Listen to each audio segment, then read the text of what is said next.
And now it's time for Press TV's News Review. The European Parliament has called on member states to ban arms sales to Saudi Arabia and the UAE over human rights violations in Yemen. EU lawmakers also passed a resolution on Thursday urging all parties to facilitate the rapid and unimpeded passage of humanitarian relief to the Yemeni population. The move came after the United States announced plans to halt arms sales to Saudi Arabia and suspend the transfer of F-35 jets to the UAE. Washington also said it would revoke its designation of Yemen's Ansarullah movement as a terrorist organization.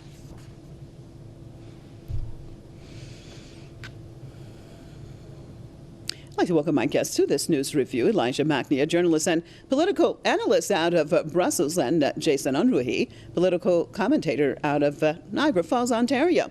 Thank you both for being with us. Well, Elijah, let's start it off with you. What's your take on a suggestion now by the European Parliament?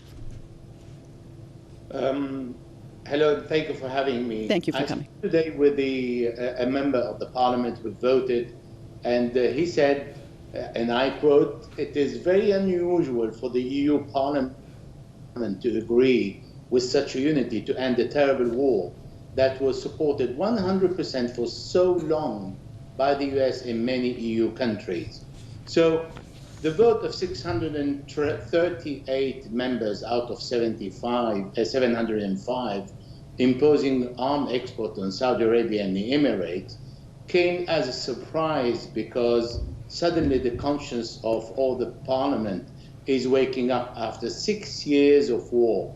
And it coincides with the advance of the Ansarullah on Ma'rib to take it back and to liberate it from the Saudi supported troop in the city.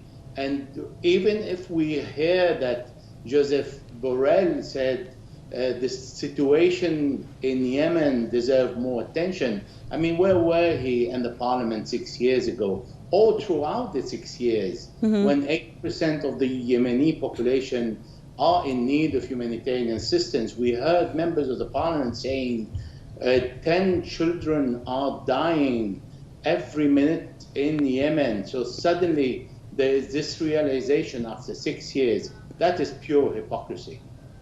Jason, your take, you heard what Elijah said. Do you think that actually the reason that the European Parliament has voted the way that it has is because of what Elijah had pointed out, and more losses by the Saudi regime, despite they should have an advantage as far as weapons and as far as aircrafts, and they're continually bombing that impoverished land. But they can't seem to win the war overall. So is that the real reason that we're seeing this so-called change of heart by some of these Western countries?